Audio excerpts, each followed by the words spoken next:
नमस्कार व्यूअर्स। और आप सब लोग कैसे हैं? आशा करती हूँ आप सब लोग अच्छे होंगे, स्वस्थ होंगे और मेरा शिव पुराण का पाठ अवश्य देखते होंगे। तो सबसे पहले हम जान लेते हैं कि कल तक हमने कहाँ तक पढ़ा था। तो कल तक हम थे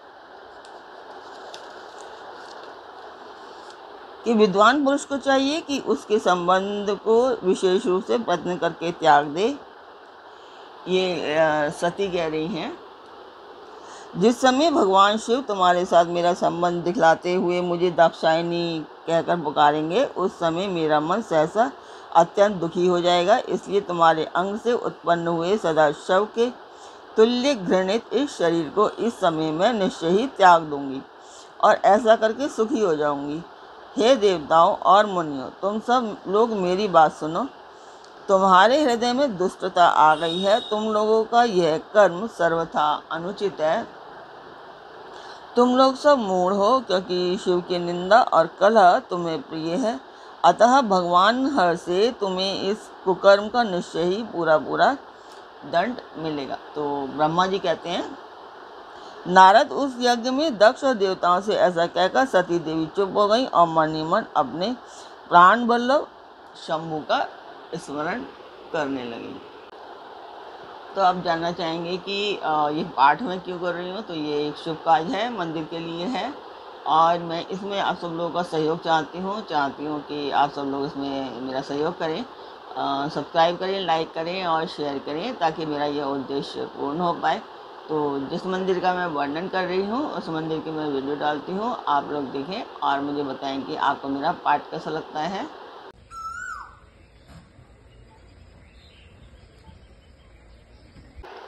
तो मंदिर की वीडियो आपने देखी, आपको मेरा पाठ कैसा लगता है कमेंट बॉक्स में मुझे अवश्य बताएं। तो अब हम चलते हैं आज के पाठ पर।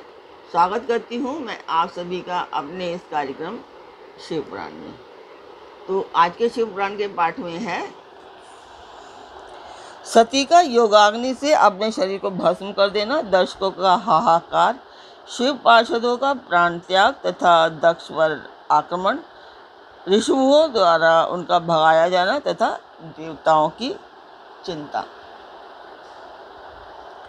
तो ब्रह्मा जी कहते हैं कि नारद, मौन हुई सती देवी अपने पति का सादर स्मरण करके शांत चित्त हो सहसा उत्तर दिशा में भूमि पर बैठ गई। उन्होंने विधि पूर्वक जल का आचमन करके वस्त्र ओढ़ लिया और पवित्र भाव से आंखें मूंद कर पति का चिंतन करती हुई वे योग मार्ग में स्थित हो गईं। देवी सती पवित्र भाव से आंखें मूंद कर पति का चिंतन करती हुई वे योग मार्ग में स्थित हो गईं। उन्होंने आसन को स्थिर कर प्राणायाम द्वारा प्राण और अपान को एक रूप करके नाभि चक्र में स्थित किया। फिर उदान वायु को बलपूर्वक नाभि चक्र से ऊपर उठाकर बुद्धि के साथ हृदय में स्थापित किया। तत्पश्चात शंकर की प्राण बल्लभा आनंदिता उस सती उस हृदय स्थित वायु को कंठ मार्ग में भ्रुकुटियों के बीच में ले गई। इस प्रकार दक्ष पर कुपित हो सहसा अपने शरीर को त्यागने की इच्छा से सती ने अपने संपूर्ण अंगों में योग मार्ग के अनुसार वायु और अग्नि की धारणा की। तदंतर अपने पति के चरणारविंदों का चिंतन करती हुई सती ने अन्य सब वस्तुओं का ध्यान भुला दिया। उनका चित्त योग मार्ग में स्थित हो गया था, इसलिए वहां उन्हें पति के चरणों के अतिरिक्त और कुछ नहीं दिखाई दिया।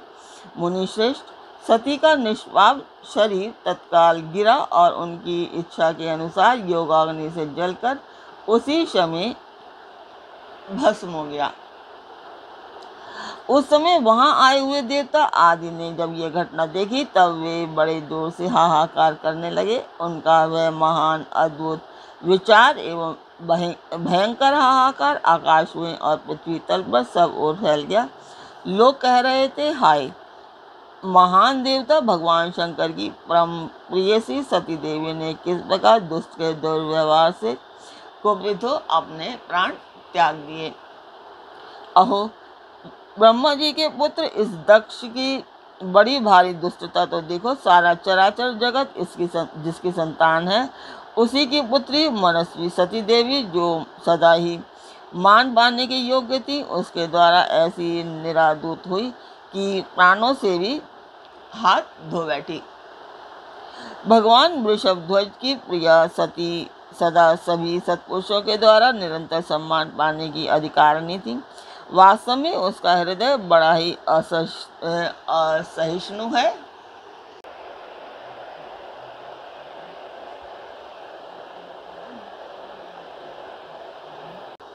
वह प्रजापति दक्ष ब्राह्मण द्रोही है, इसलिए सारे संसार में उसे महान अपयश प्राप्त होगा। उसकी अपनी ही पुत्री उसी के अपराध से जब प्राण त्याग करने को उद्यत हो गई, तब वे उस महानरक भोगी शंकरद्रोही ने उसे रोका तक नहीं। जिस समय सब लोग ऐसा कह रहे थे, उसी समय शिवजी के पार्षद सती का ये अद्भुत प्राण त्याग देख तुरंत ही क्रोधपूर्वक अस्त्र शस्त्र ले दक्ष को मारने के लिए उठ खड़े हुए। यज्ञ मंडप के द्वार पर खड़े हुए वे भगवान शंकर के समस्त 60,000 पार्षद, जो बड़े भारी बलवान थे, अत्यंत रोष से भर गए और कहने लगे, हमें धिक्कार है। ऐसा कहते हुए भगवान शंकर के गणों के भी वे सभी वीर यूथपति बारंबार उच्च स्वर से हाहाकार करने लगे। देवऋषि कितने ही पार्षद तो वहाँ शोक से ऐसे व्याकुल हो गए कि वे अत्यंत तीखे प्राणनाशक शास्त्रों द्वारा अपने ही मस्तक और मुख आदि अंगों पर आघात करने लगे। इस प्रकार 20,000 पार्षद उस समय दक्ष कन्या सती के साथ ही नष्ट हो गए। वह एक अद्भुत सी बात हुई। नष्ट होने से बचे हुए महात्मा शंकर के वे प्रमथ गण क्रोधयुक्त दक्ष को मारने के लिए हथियार लिए उठ खड़े हुए। मुने उन आक्रमणकारी पार्षदों का वेग देखकर भगवान भृगु ने यज्ञ में विघ्न डालने वालों का नाश करने के लिए नियत अभ्रता असुरः रक्षा सी वेशदः इस यजुर मंत्र से दक्षिणाग्नि में आहुति दी। भृगु के आहुति देते ही यज्ञ कुंड से ऋषभु नामक सहस्रों महान देवता, जो बड़े प्रबल वीर थे, वहाँ प्रकट हो गए। मुनीश्वर, उन सबके हाथ में जलती हुई लकड़ियाँ थीं। उनके साथ प्रमथगणों का अत्यंत विकट युद्ध हुआ, जो सुनने वालों के भी रोंगटे खड़े कर देने वाला था। उन ब्रह्म तेज से संपन्न महावीर ऋषभुओं की सब ओर से ऐसी मार पड़ी, जिससे प्रमथगण बिना अधिक प्रयास के ही भाग खड़े हुए। इस प्रकार उन देवताओं ने उन शिवगणों को तुरंत मार भगाया। यह अद्भुत सी घटना भगवान शिव की महाशक्तिमती इच्छा से ही हुई। यह सब देखकर ऋषि इंद्रादि देवता, मरुदगण, विश्वदेव, अश्वनी कुमार और लोकपाल चुप ही रहे। कोई सब ओर से आकर वहाँ भगवान विष्णु से प्रार्थना करते थे कि किसी तरह विघ्न टल जाए। वे उद्विग्न हो बारंबार विघ्न निवारण के लिए आपस में सलाह करने लगे। प्रमथगणों के नाश होने और भगाए जाने से जो भावी परिणाम होने वाला था, उसका भलीभांति विचार करके उत्तम बुद्धि वाले श्री विष्णु आदि देवता अत्यंत उद्विग्न हो उठे थे। मुने, इस प्रकार दुरात्मा शंकर द्रोही ब्रह्मबंधु दक्ष के यज्ञ में उस समय बड़ा भारी विघ्न उपस्थित हो गया था। तो आज का पाठ यहीं पर पूर्ण करते हैं। आशा करती हूँ आपको ये मेरा पाठ अच्छा लगा होगा, आपको पसंद आया होगा। तो सब्सक्राइब करें, लाइक करें और शेयर करें। तो फिर कल फिर मिलते हैं एक नए पाठ में, एक नई उमंग, एक नई तरंग के साथ। तब तक के लिए आज्ञा दीजिए। ओम नमः शिवाय।